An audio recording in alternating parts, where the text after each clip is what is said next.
Hola, ¿qué tal amigos? Esto es Entre Líneas, yo soy Fátima López y esto que ven aquí a mis espaldas es el emblema de Huitzilopochtli, el dios de la guerra. Y sí, nos encontramos en el heroico colegio militar. Así que nos queda justo para nuestro tema de hoy, que es la guerra. Yo diría más bien pensar la guerra. Tenemos unas entrevistas increíbles, fíjense bien, con corresponsales de guerra como John Lee Anderson y Guillermo Altares, con escritores como Luis Felipe Lomelí y Paco Ignacio Taibo II, pero también con gente que le ha tocado vivirla más de cerca, como Hernán Vera y el general Francisco González del Ejército Mexicano. No se lo pueden perder, es un programón. Quédense con nosotros. El filósofo alemán Arthur Schopenhauer decía que los hombres somos como puercoespines. Tenemos que estar cerca los unos de los otros para no morir de frío, pero si nos acercamos demasiado, nos pinchamos con nuestras propias espinas. Quizá esto demuestre de manera muy clara la tenue frontera que separa el estado de conflicto del estado de bienestar. Los hombres somos animales de razón, pero somos también animales de poder. Esta dicotomía ha estado presente en los registros más antiguos a los que tengamos acceso, en la relación que se ha forjado entre la guerra y las bellas artes. Así, desde las pinturas de Delacroix hasta versiones más contemporáneas de las representaciones visuales de ambientes de guerra, como las novelas gráficas de 300 o Persépolis, y en términos literarios desde la Ilíada, pasando por el Mío Cid y hasta llegar a versiones más recientes como Guerra y Paz o Vida y Destino. La guerra y la literatura han tenido una relación muy estrecha en la búsqueda de desentrañar algunos de los enigmas más recónditos de los seres humanos. El programa de hoy está dedicado precisamente a esta relación. No se lo pierdan.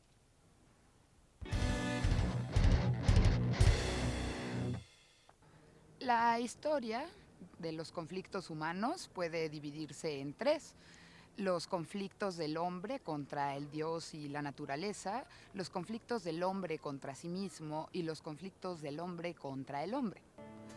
Este último puede dar lugar muchas veces a las guerras, ya sea por las peleas por tierras o propiedades, por cuestiones religiosas, geográficas o políticas. Los conflictos en la historia de la humanidad son tan antiguos como la misma historia de la humanidad. En el caso de la literatura y de haber contado y hablado de estos conflictos durante toda esta historia, podemos comenzar este breve recorrido con la Ilíada, que narra la guerra entre griegos y troyanos y que en realidad presenta a estos héroes como además víctimas de su propio destino. En este caso hay conflicto del hombre contra el hombre, pero también del hombre contra los dioses. Hay escritores que se han involucrado, que desgraciadamente han vivido en momentos de guerra y que por ello las han narrado con mayor fuerza y han sido mucho más cuidadosos en sus detalles y nos han retratado estos conflictos de manera que nosotros casi sintamos que estábamos ahí. Uno de esos casos es el de León Tolstoy con su multicitada novela Guerra y Paz, porque él mismo fue capitán en la Guerra de Crimea en 1854 y toda esta serie de observaciones que tuvo al estar en campaña, después con su genio literario las pasó al papel e hizo además de esta novela El sitio de Sebastopol, una muy importante narración sobre el sitio de esta ciudad que también ahonda en detalles y también ahonda en descripciones, además de muchos otros textos de otros temas. En el caso de México, la literatura de la Revolución es todo un género aparte, empezando con Mariano Azuela, con Los de Abajo y sus diálogos trasladados directamente de lo escuchado en las luchas, en el pueblo cuando no quería luchar, y los fantasmas que habitan la novela de Juan Rulfo y que al mismo tiempo tienen un lenguaje regional, pero cuyos conflictos han sido universales, son dos claros ejemplos de esto. Por otro lado, otra novela que hay que mencionar es La multitud errante de Laura Restrepo, colombiana, que retrata de una manera irónica el conflicto que viven los desplazados por la guerrilla en su país.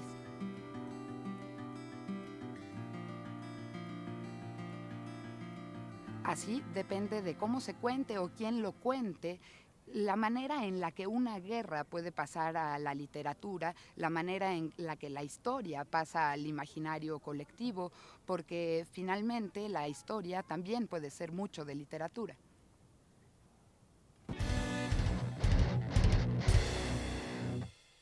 Algunos de los caprichos de la historia y algunos de los caprichos del destino son magnificados en la guerra. Eventos que bajo ciertas circunstancias pudieran haber pasado desapercibidos, bajo ciertas coyunturas y bajo ciertas condiciones resultan ser fatales. Las guerras, que en muchas ocasiones definen el rumbo de millones de personas por varias décadas, son a veces comenzadas por un solo hombre. ¿Qué hay detrás de estos hombres? ¿Cuál es la naturaleza de estos seres que son capaces de transformar el curso de la historia? Esta ha sido una de las principales preocupaciones del escritor Paco Ignacio Taibo, y la ha tratado de responder bajo algunos casos particulares de ciertos guerrilleros latinoamericanos como Villa o el Che Guevara. Y es una persona que entiende perfectamente las entrañas de la guerra y las consecuencias que puede tener para el rumbo de la historia y la relación tan estrecha que conserva con la literatura. Vamos a verlo. Yo creo que la guerra ha formado parte de la civilización en la medida en que es el último nivel de resolución de los conflictos. Pero yo creo que habría que distinguir claramente entre guerras y guerras. Tienes que distinguir claramente entre guerras feudales de control y dominio, de represión. Tienes que distinguir entre guerras religiosas para obtener supremacía. Tienes que distinguir entre guerras de conquista para ampliar territorios nacionales, en las que el soldado, el peón del tablero de ajedrez era sacrificable y tirable a la basura. Y tienes que entender otro tipo de guerras, que son las guerras revolucionarias.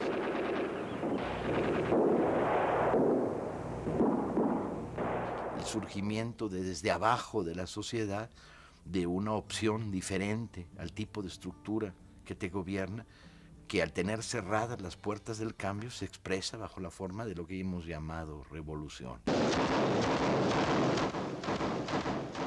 Tienes que sumar a esto la existencia de las guerras civiles, ¿no?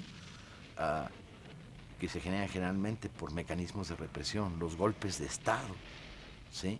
Entonces no se vale hacer un paquete y decir la guerra, ¿no? Cada historia es una historia.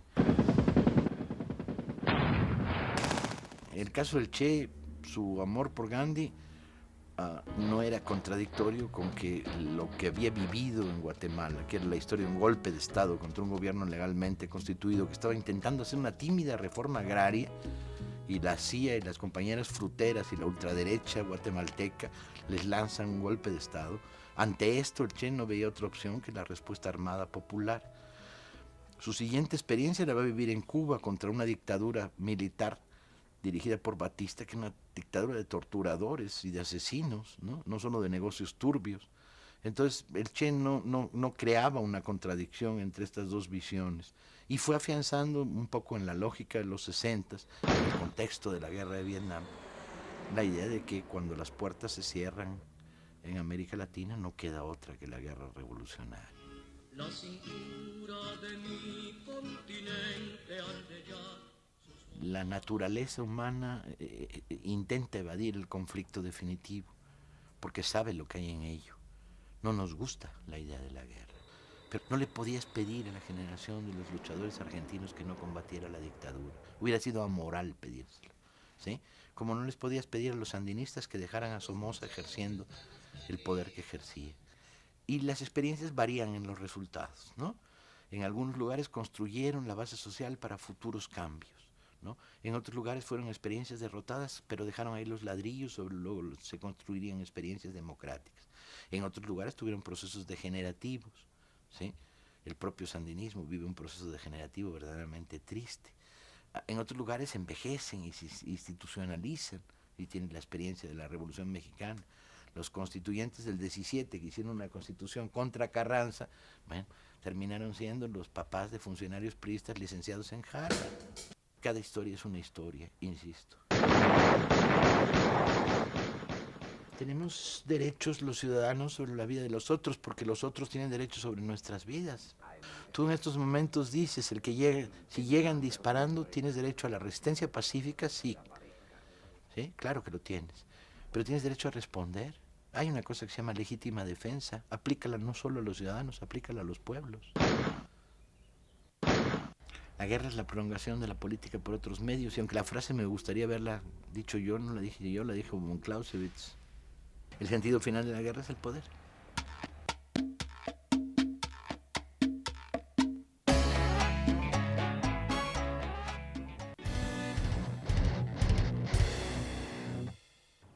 Los periodistas de guerra tienen una labor fundamental para la humanidad, y es la de transportar la historia desde los sitios donde ésta acontece al resto del mundo.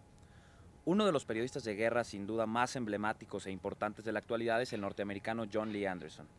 Arrastrado por un impulso que él mismo desconoce, ha sentido una imperiosa necesidad por ver de primera mano los acontecimientos que van dándole rumbo al devenir histórico de la humanidad.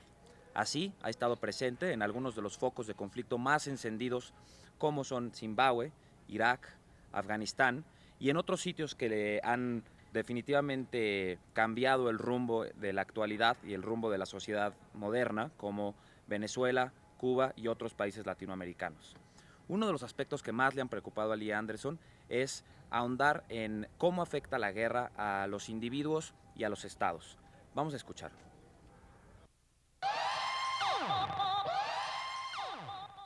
Siempre he sentido como una especie de actor mediador casi entre el mundo envuelto en conflicto y la que ha olvidado la noción de que es capaz de participar en hechos de sangre también. ¿Cuál es como la motivación para estar ahí en los frentes de conflicto? Mira, no es un afán de estar donde están los desastres, ni me considero yonki de la adrenalina, ni nada por el estilo. Aunque puede haber una patología ahí soterrada que no me sepa. Pero en realidad es un impulso de estar donde ocurre la historia. Y me tocó que la historia de mi tiempo en muchos casos eran las guerras.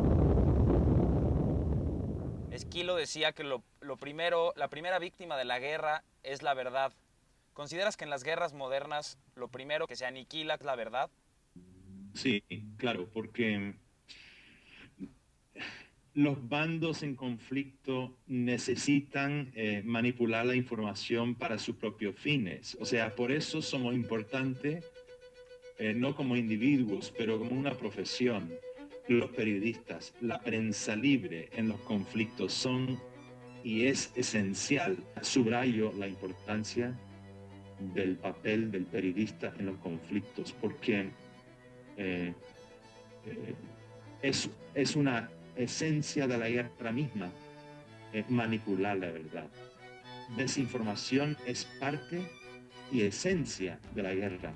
Es necesario ahuyentar a tu enemigo, espantar a su base civil, socavar su base para que no puede tener pie en la guerra contra uno, y así lograr aniquilarlo, que es el propósito de cada bando en una guerra.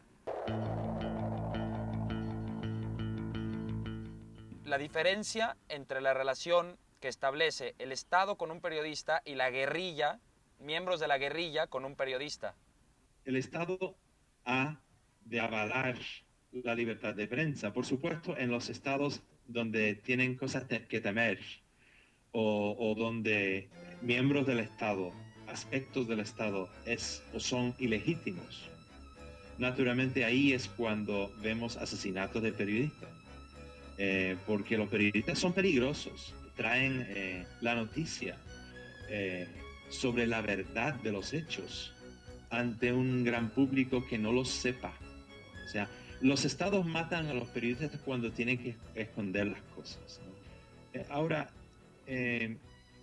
guerrillas matan a periodistas cuando son xenófobas y temen que los periodistas representan el otro bando o el Estado que pelean. Por ejemplo, Al-Qaeda mata a nosotros porque piensan que no entiende que el periodista puede ser otra cosa que un espía occidental. me ha pasado de todo en esta vida, con grupos guerrilleros y con estados. Ambos me han tratado bien y me han tratado de matar, así que cada cosa en su momento.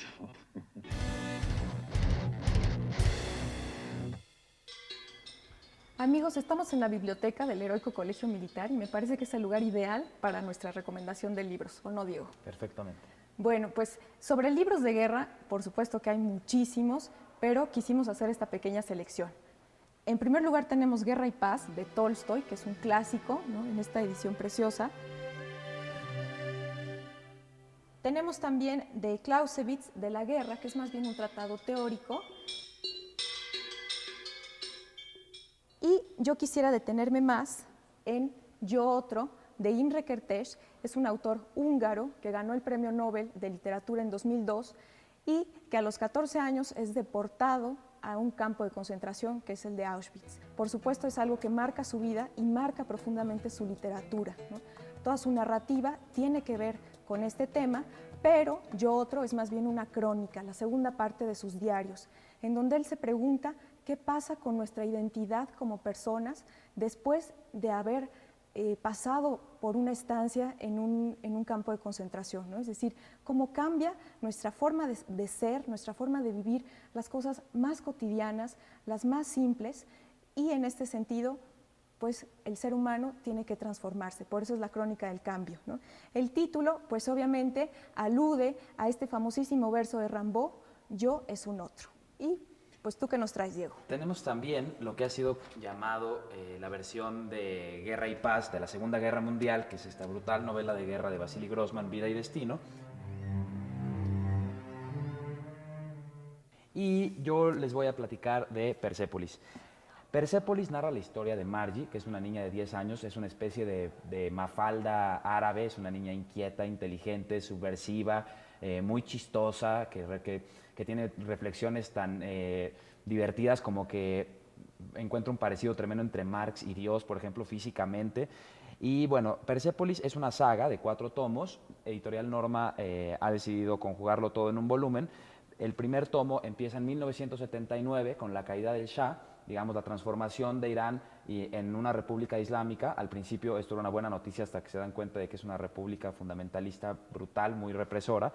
Y después narra la vida de Marjan en la guerra de Irán e Irak, en un posterior viaje a Europa en la que también es víctima de xenofobia y de racismo, y su posterior regreso a Teherán para el estudio de las bellas artes. Una recomendación de verdad muy valiosa.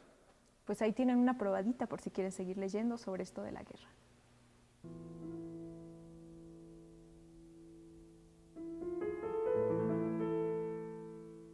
Hay muchos libros muy queridos, la verdad yo me enamoro de mis libros.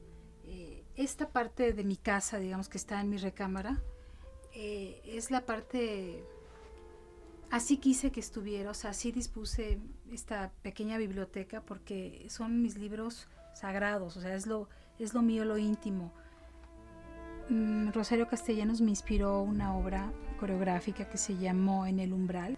Leí buena parte de la obra de Rosario Castellanos, por ejemplo, sus poemas, El eterno femenino, Balún Canán, El mar y sus pescaditos. Entonces me leí como buena parte de la obra literaria de Rosario Castellanos para poder entender lo que ella quería decir, y en el fondo me di cuenta que lo que ella quería decir era lo que yo quería decir. Entonces fue muy fácil para mí montar la obra. Hay un texto también de Alejo Carpentier que se llama Los pasos perdidos, que es el título de una de mis primeras obras, que es un danzón. Creo que en todas mis obras hay una constante que es el regreso al origen. Entonces creo que en el fondo todas mis obras hay todo un viaje a la semilla, un regreso a sí mismo, y que estamos en el mundo danzando los pasos perdidos. Casi todas mis obras han bebido en la literatura, o sea, de la ficción, de la metáfora, yo he hecho otra metáfora. Es la obra de Óscar Oliva, no esta precisamente, pero este es un texto de él. El último texto que hizo se llama Lienzos transfigurados, tiene que ver con Chiapas. Oscar estuvo varias veces en esta casa, él me iba escribiendo los poemas y me los iba entregando para que yo trabajara sobre eso. Fue un trabajo verdaderamente bellísimo porque son poemas verdaderamente conmovedores. Y él me decía, bueno, lo que yo hago es que tomo de la realidad y hago una metáfora de la realidad. Entonces yo dije, de acuerdo, entonces yo voy a hacer una metáfora de la metáfora de la realidad. Y la obra salió muy linda, la obra la titulé Espejo de Linces. Es una obra que habla de Chiapas y justo de este universo mítico, de estos ciclos que vive el ser humano, donde de pronto hay amor, pero hay guerras también, y hay paz. Y luego vuelve a haber amor y guerras y paz, y otra vez si se cierra un ciclo y nuevamente inicia otro. El que más me gusta es este. Es mi libro de cabecera. Es el I Ching. Es un libro de una sabiduría maravillosa. Este está siempre, está conmigo desde hace 30 años y lo consulto muy a menudo. Hay otro libro que me interesa mucho, que es este que se llama El poder de la hora, de Eckhart Tolle. Me parece que es un libro esencial, no para coreografiar una danza, sino para coreografiar tu vida, ¿no?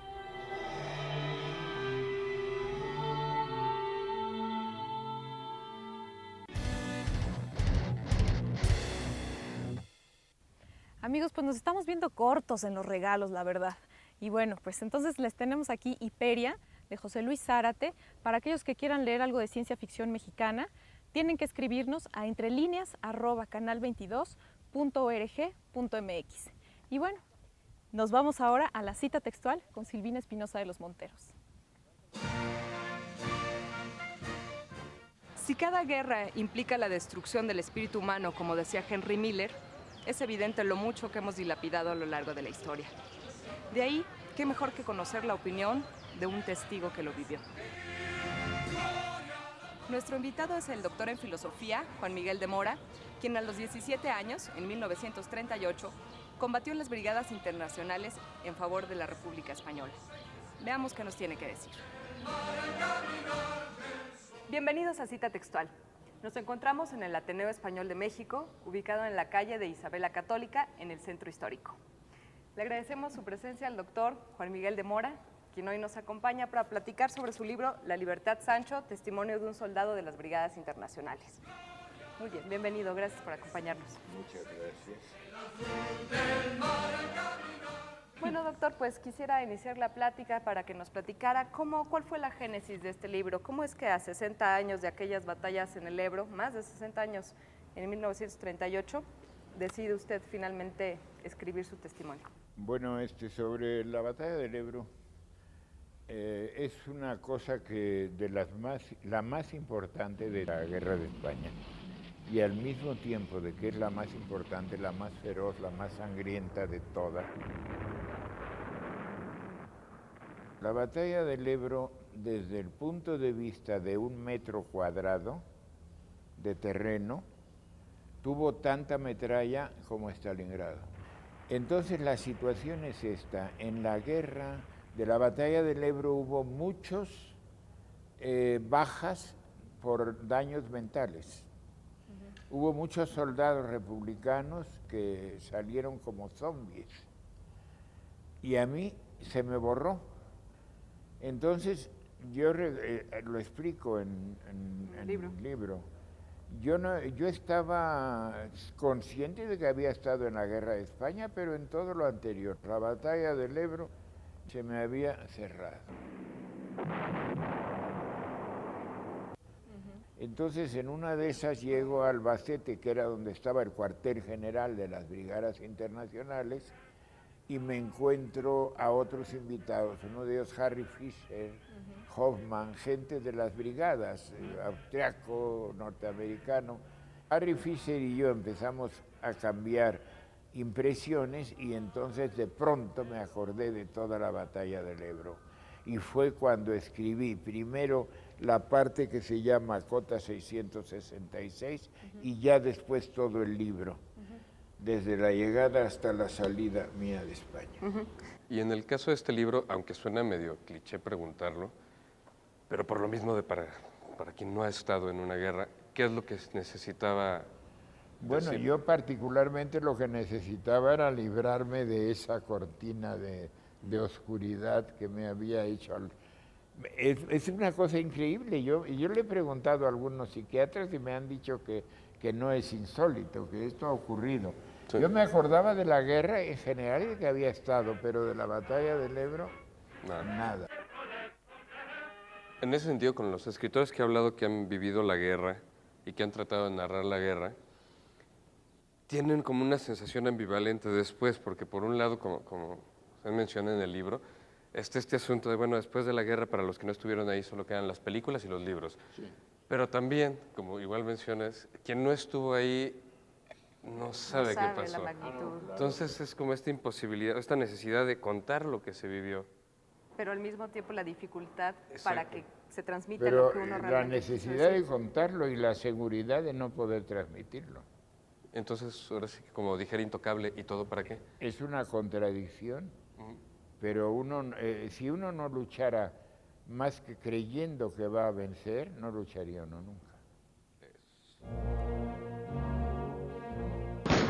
Bueno, una vez vi al final de un ataque que fue rechazado totalmente, oigo atrás cierto ruido, volteo a ver y veo a un enemigo que en ese momento eran requetés y lo veo que le están dando un bayonetazo a uno de los nuestros y cayó. Entonces llego y me veo que se lleva un escapulario que decía: detente bala, el corazón de Jesús está conmigo. Y entonces yo pensé que lo que pasa es que ese escapulario no decía nada de las bayonetas. Lo grave para este tipo de escapularios no era esto de las bayonetas, lo realmente grave es que las balas nuestras eran analfabetas. Eso pudo haber sido. Eso debió. Esta experiencia que ha de ser muy fuerte de ver caer al enemigo o saber que uno mató a alguien que, bueno, me imagino que no lo había hecho antes. ¿Cómo fue ese sentir, no? Ese shock de decir, híjole, hice bien, hice mal? ¿Qué sintió? Es un error creer que uno puede estar pensando en esos momentos. No piensa uno nada. Y cuando uno llega y dispara, tampoco se pone uno a reflexionar. Es muy difícil. Es un instinto de supervivencia, ¿no? Es instinto de supervivencia, porque los de afuera, los que vienen, están deseando matarle a uno, ¿no? Sí, es la vida de ellos. Esa es vida por vida. Pero también, o sea, el que viene, también viene sin pensar en nada. Uno es el que naturalmente. Cree que... Bueno, cuando viene, piensa menos todavía, porque viene corriendo, moviéndose, actuando. El problema de la guerra es que uno no está pensando. Cuando se hacen lo que llaman actos de heroísmo, son sin pensar también. Triunfa España, los yunques y las ruedas cantan al compás del himno de la fe, juntos con ellos cantemos de pie la vida nueva. Don Juan Miguel, en este sentido, con la autoridad moral que usted tiene ya con todo lo que nos ha explicado, ¿para qué le ha servido la literatura? ¿Para qué sirve la literatura en un mundo como este? Bueno, la literatura, la primera cosa que se me ocurre es que es un desahogo. Sirve para desahogarse escribiéndola y sirve para desahogarse leyéndola. Porque en este mundo la cosa dista mucho de ser agradable si uno se pone a pensar. Bueno, pues quede aquí el testimonio de don Juan Miguel de Mora. Muchas gracias por haber venido a compartir su experiencia. Gracias a ustedes. Y gracias a todos ustedes que nos acompañaron. Gracias.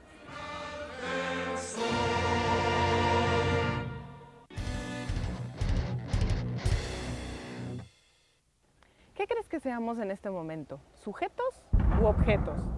Depende, porque ahorita que estamos platicando tú y yo, lo más probable es que seamos sujetos.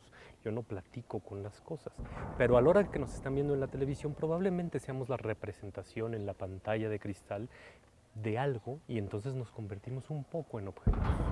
Yo creo que eres un poco eufemista. Yo creo que somos un par de cosas que alguien está viendo en la tele. No, hombre, lo que pasa es que te subestimas. No, mira, eso al menos es un poco lo que maneja en su nuevo libro Ignacio Padilla, en su libro de cuentos El androide y las quimeras, el segundo libro de cuentos de su proyecto literario Micropedia. Y esa es un poco la teoría, nos estamos volviendo cosas, nos estamos cosificando. Cada vez nos tratamos a nosotros mismos más como cosas, tratamos a los demás más como cosas y despersonalizamos completamente al ser humano. Sí, bueno, en contraparte, El androide y las quimeras es un libro de 12 cuentos, 9 androides, 3 quimeras, digo, por decirlo de alguna forma, en el que pasa lo que tú dices justamente, pero también pasa justo lo opuesto. Es decir, Nacho Padilla agarra cosas que originalmente fueron objetos y les confiere caracteres humanos, los personifica, los vuelve sujetos y eso a la larga evidentemente hace que salgan unas historias asombrosas. Historias asombrosas, yo diría casi que Ignacio Padilla todas las noches le reza a San Borges. Seguro. Porque son historias, bueno, ¿qué tal la de la niña que tiene un talento especial para encontrar fósiles en el fondo del mar? Es maravilloso eso. ¿A ti te gustaban los dinosaurios? Sí, pero no exactamente los pterodáctilos, que es del que se enamora la niña. La niña se enamora de un pterodáctilo, exactamente. Hay otra historia en donde una mujer es lastimada hasta la muerte por el hombre que la ama, por su esposo, en un acto de amor que implica ser serruchada por la mitad. Es que es mago. Sí, pero no me quieras tanto, ¿no? Muchas gracias. O también, por ejemplo, esta otra historia, una bellísima historia que se llama Antes del hambre de las llenas, que es un titulazo, y que tiene que ver con estas mujeres que se convierten en objeto, que se convierten en el ejemplo del castigo, que son lapidadas por ser adúlteras. Y mientras una mujer está a punto de sufrir este castigo, hay otro grupo de mujeres que se están preparando para castigarla de la mejor manera, para matarla de la mejor manera. Y a mí los que me llaman especialmente la atención son los que están en el límite entre dos realidades. Las 3 quimeras de entrada, las 3 son personajes literarios sacados de otro lado que entran y se integran al androide y las quimeras. A mí me encanta, por ejemplo, un cuento en el que todos los personajes que participan en él alguna vez fueron descartados de alguna novela. A mí lo que me encanta es que tienen un tinte de cuento infantil. Claro, de cuento infantil para adultos, sí, claro, ¿no? Por las tramas y por los temas. Pero finalmente de cuento infantil, de cuando uno era niño, leía los cuentos y creía absolutamente todo lo que nos decían. Y eso Nacho lo consigue. Hoy que estamos hablando de sujetos y objetos, si este libro fuera un sujeto, ¿quién sería? Yo creo que sería un niño travieso, de esos que están todo el tiempo maquinando alguna nueva travesura, que requieren de cómplices además para estas travesuras, y por eso el día de hoy pues queremos que ustedes acepten la invitación de este niño travieso a jugar, de este cómplice a leer. El androide y las quimeras, la recomendación de ahora, Mayra. Jorge Alberto, amigos, hasta la siguiente recomendación.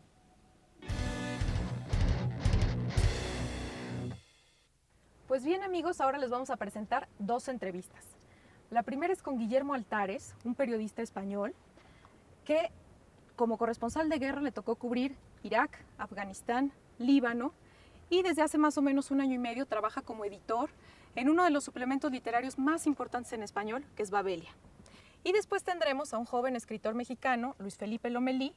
Él, además de ser un gran lector de estas narraciones de guerra, vivió un tiempo en Colombia en donde le tocó experimentar esta realidad de la guerrilla, los sicarios, los paramilitares, y su última novela trata justo de eso, se llama Cuaderno de Flores.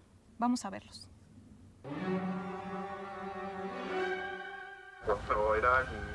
Cuando era como enviado especial de la sección internacional del país, visité 3 conflictos bélicos y antes de ir a las guerras, los amigos que habían estado siempre me decían hasta que no vas a una no serás capaz de entenderlo.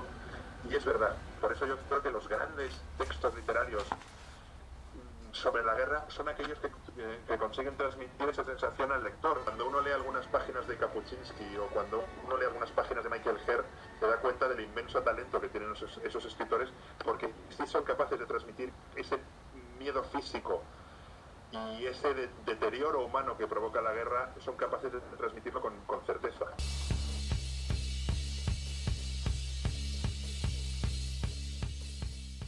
Se editaron curiosamente a la vez en España 2 novelas de guerra, Vida y Destino y Las Benévolas. Las 2 me parecen 2 buenas novelas de guerra. La novela de Basilin Grossman me parece una obra maestra comparable a Guerra y Paz. La novela de Jonathan Little me parece una buena novela. Y al final, después de el ver las dos prácticamente a la vez, lo que te das cuenta es que lo que tiene Vasily Grossman es que estuvo allí. Y eso se nota en cada recodo en la narración, en cada coma, en cada palabra, en cada frase, en cada gesto descrito. Jonathan Littell tiene momentos muy brillantes, yo creo que es una estupenda novela, incluso, pues yo creo que Jorge Semprún le gustó mucho y Jorge Semprún estuvo allí. Pero hay momentos en que se nota la artificiosidad. ¿Hace falta haber ido a una guerra para escribir una? No lo sé. Es posible que sí. No sé, una de mis novelas favoritas sobre la guerra de Yugoslavia no transcurre en la guerra de Yugoslavia, es Los perros negros de Ian McEwan, que en el fondo es una gran metáfora sobre los perros negros que recorren Europa. Pero es difícil suplantar la autenticidad. Hay tres como vertientes principales de cómo la literatura aborda la guerra. Una es la literatura propaganda, que es la Ilíada, el Neocid, etcétera, en donde nosotros somos los buenos y hay que matar a esos seres diabólicos que son los malos. Y de hecho es muy interesante cómo hay una deshumanización del otro en toda esta literatura. O sea, el otro, el contrario, el enemigo, es pues como una cucaracha. Y eso es algo tremendo de la guerra y que así es común en toda la guerra. El otro se pierde su calidad de humano.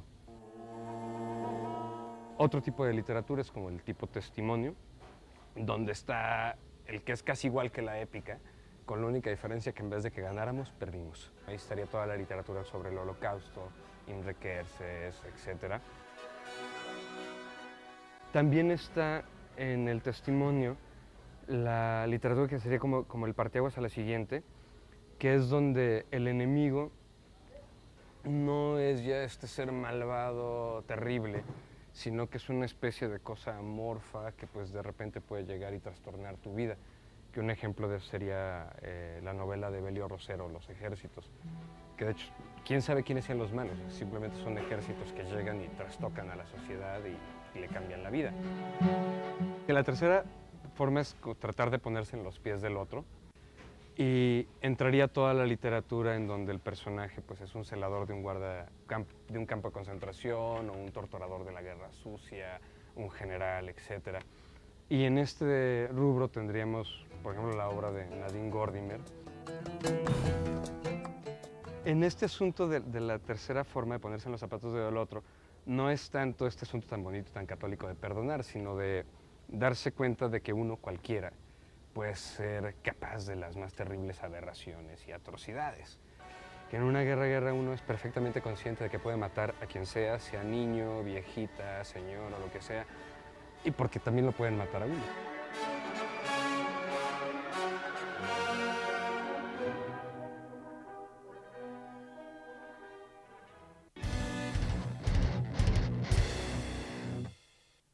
Amigos, pues ahora nuestros dos personajes que siguen no son escritores, pero el tema de hoy, el tema de la guerra, les toca profundamente.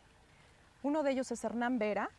Él fue la voz oficial de Radio Venceremos, esta legendaria estación del Frente Farabundo Martí de Liberación Nacional durante la Guerra Civil del Salvador. Y por otro lado tendremos al general Francisco González del Ejército Mexicano. Él es director del Heroico Colegio Militar. Y bueno, pues ambos nos van a dar su testimonio y les agradecemos profundamente. Vamos con ellos.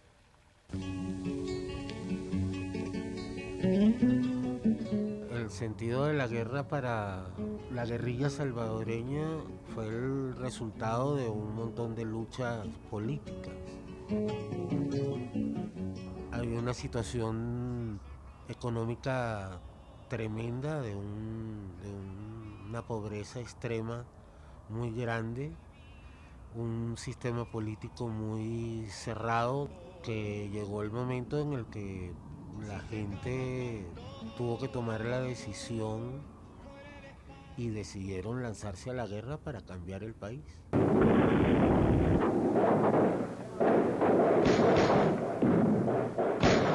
Terminaba siendo más digno morirse peleando que morirse de hambre, morir sin ninguna expectativa.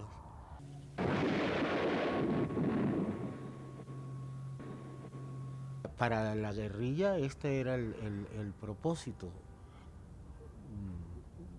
un propósito político, un propósito económico, un propósito social más que un propósito de guerra. Ellos van a la guerra obligados, quedan contra la espada y la pared, no tienen vocación militar y se ven obligados a meterse a la guerra, a tomar las armas. En el solo hecho de sumarte al grupo guerrillero, conllevaba la decisión personal de estar dispuesto a matar y a que te mataran. Pero después hay una parte humana que son tus amigos los que se van muriendo, los que van cayendo heridos. Y por supuesto que es un drama permanente porque tú sabes que hoy estás vivo y mañana puede que no, y que tu amigo que está sentado al lado tuyo igual. Abrime los ojos, no te me durmas, por favor. Necesito un par de guantes. No gana el que tira más tiros, más balas, el que tiene más helicópteros, el que hace más muertos al enemigo. El valor de la guerra, de cada acto de guerra, de cada acto en un combate en medio de una guerra, no tiene ningún valor, absolutamente ningún valor, en tanto la acción militar no se transforme en un hecho político.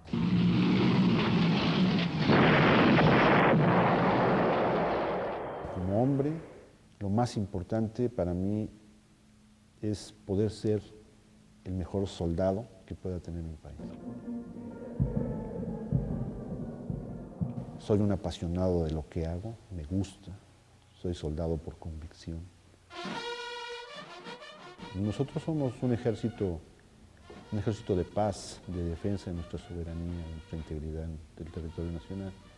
Y nunca se ha utilizado al ejército mexicano como un instrumento para agredir o para conquistar.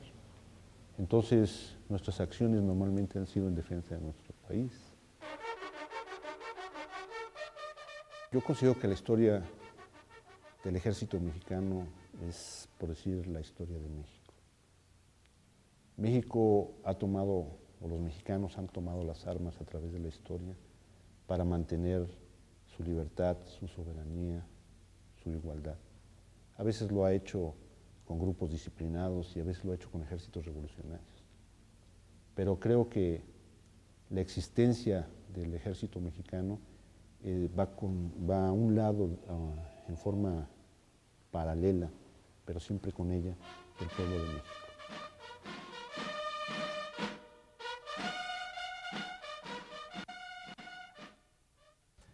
Pensar que más siempre es mejor es una de las ideas quizá necias que más daño le han hecho a los tiempos modernos.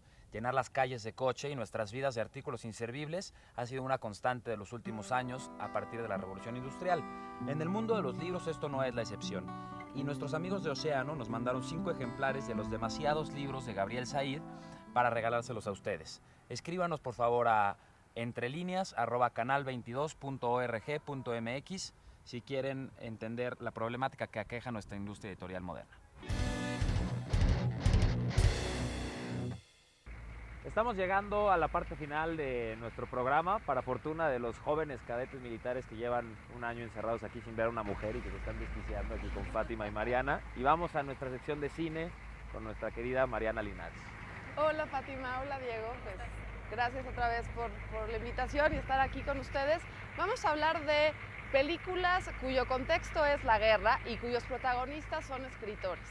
Vamos a empezar con Soldados de Salamina, es una película de David Trueba, de la novela de Javier Cercas, una película española que tiene el contexto de la Guerra Civil Española de 1936 a 1939 y cuya protagonista en el caso de la película es una escritora frustrada que quiere renunciar, que no encuentra como tema de dónde hablar, hasta que encuentra una pista de otro escritor, el escritor Rafael Sánchez Mazas, que fue de la sección falangista durante la Guerra Civil Española y que es fusilado aparentemente, aunque él sobrevive, es lo que nos narra tanto la novela como la película, y rescatado por la sección contraria de la guerra, esto es en el bosque. Y bueno, la película también es un poco autobiografía de Javier Cercas porque se dice que él estaba en esta época de frustración creativa y decidió investigar sobre la Guerra Civil Española, y lo que provoca esta novela y la película es que en España se comienza a hablar otra vez de la Guerra Civil desde otra perspectiva. Bueno, libros y películas sobre la Guerra Civil Española también hay muchísimos. Bueno, acaba de estrenarse una película sobre los girasoles ciegos de Alberto Méndez, ¿no? Se fue nominada para el Goya en la pasada Goya, esperemos que llegue a México este año, ya ven que luego tarda un poquito en llegar, pero sí, Los girasoles ciegos es una buena recomendación también sobre la Guerra Civil Española. Y seguimos con una película de guerra, escritores y amor, que es una de mis favoritas, es El paciente inglés. Es de 1996 y no ha perdido su vigencia. Es una película de Anthony Minghella, protagonizada por Ralph Fiennes, por Juliette Binoche, que sale espectacular en esa película, y por William Dafoe, que también es un actor que, bueno, pues que que al menos yo quiero mucho. Feo y loco, ¿no? Sí. Ideal para esos papeles. Sale el papel de loco otra vez en esta película de Anthony Minghella, en donde el contexto es la Segunda Guerra Mundial. El protagonista no es precisamente un escritor, se trata de un geógrafo que lleva sus diarios y que a partir de sus diarios nos vamos enterando de la guerra, de esta historia de amor que es intensa, profunda y que es inolvidable en la historia del cine. Bueno, y además, ahora que hablabas como de la relación de películas de guerra que hablan sobre escritores y aspectos de la literatura, la novela de Oñate, de donde se desprende la película, tiene una de mis frases favoritas sobre la literatura, que él toma a su vez de Stendhal, pero dice que una novela es un espejo que se pasea a lo largo del camino. Pues sí, es poeta y novelista, y él fue el que hizo también la adaptación de la película, de su novela a la película, muy querido por Anthony Minghella. Después hicieron una relación ahí muy amistosa, porque Ondaatje es un escritor muy querido y que escribe sobre todo de poesía y del amor en un contexto, como lo dijimos ahora, de guerra. Y vamos a recomendar la última película, que es una película actual mexicana del director Rodrigo Plá, es la película Desierto Adentro, y es una película con el contexto de la guerra cristera, con un pretexto familiar, una historia de muchas culpas. Está hecha estupendamente, con una gran calidad, actuaciones espectaculares, y ha sido nominada para más de 11 Arieles. ¿Y dónde se rodó? Recomendaciones ¿Se rodó en México? Se rodó en el desierto de San Luis Potosí, un rodaje que estuvo bastante complicado, como cuenta Rodrigo Plá, pero váyanla a ver, es una de las recomendaciones que hacemos para esta sección. Oye, pues se nos acaba el tiempo, ya no hablamos de La vida de los otros, La que vida es de un los peliculón, otros, ¿no? sí. Pero también una gran recomendación sobre películas de guerra y escritores. Y pues le damos las gracias a la Secretaría de la Defensa Nacional por este préstamo de esta locación espectacular, está impresionante. Y muchísimas gracias por haber estado con nosotros. Nos vemos la semana próxima en Entre Líneas. Adiós.